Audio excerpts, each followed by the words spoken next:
so cold, babe. Hope you're having a good day. Thinking about you. So I'll talk to you a little bit. Bye. According to Cecily, Jason not only lied about being married, but he lied about who he was and what he did. In an exclusive interview given to dailymail.com, Cecily says he spun a web of deceit from day one. I met him through Facebook dating. He made a really big deal that he'd been divorced since 2016 and he was finally ready to get out and have a relationship. He just disarms you. He's very soft-spoken, just very kind and just very calm. I can chat with you, so anyway, I'll torture you with a sunglass pigtail. So everything felt really good on the phone. He seemed very polite, respectful, and I thought with his job that he would definitely be trustworthy, not just a police officer, but a chief, and I thought they definitely are held to a higher standard, so I thought I should be able to believe him.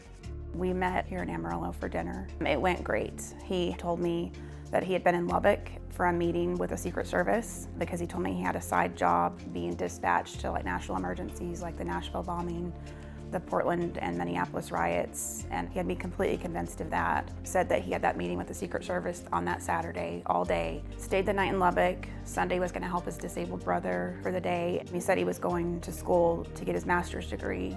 Towards the end of dinner, when he had the receipt, he asked me to actually sign my name with my maiden name and my current name, which I kept my married name when I got divorced in 17.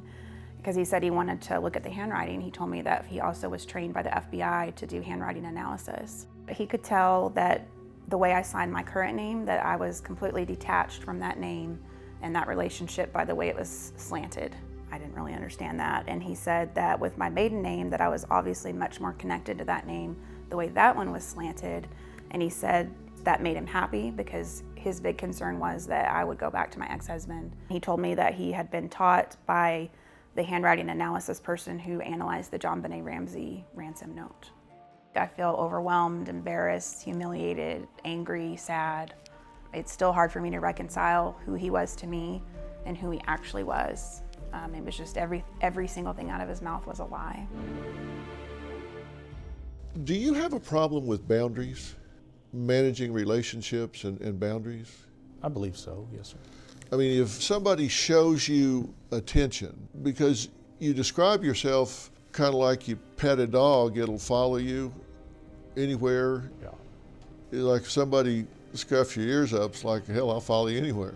And these women that gave you acceptance, paid attention to you, it's like even 3, 4 at a time, you tell them what they want to hear because you want their acceptance and attention. I think I have that dependency where I feel like I need that attention. I don't know if it's exactly to say I'm worthy or anything like that, but that I need that. I guess I have kind of like a codependency of needing somebody like that. And let me ask you, is there a qualitative difference here? And I just want to be clear, because you've got a couple of these women say that you proposed to them, and you say, I didn't propose to them, but I clearly misled them and discussed wedding plans with them. You recognize there's no qualitative difference there. Right, yeah. That's just semantics. Yeah, I mean, because... You clearly misled them. Oh, yes, definitely. You clearly led them to believe there was a union in the future. Whether you call it proposal or not, you were discussing wedding plans with these women. To a certain degree, yes, sir, we did. We discussed it. Like I said, we never went through, I guess, what you would call a formal process of purchasing an engagement ring. No, I understand what you're saying. Are you making that point because you think it makes it better? Oh, I mean, you either misled them or you didn't. Oh, Did you mislead them? Absolutely misled them. You did mislead them. And that's my point, whether you got down on one knee or not, you misrepresented yourself to these women as to who you were availability-wise, that you weren't married. You lied to them straight up. You lied to them by saying, hey, let's talk about what the wedding would look like, and I'd go anywhere with you in a heartbeat.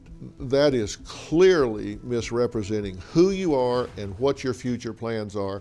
That is a bald-faced lie to multiple women at the same time.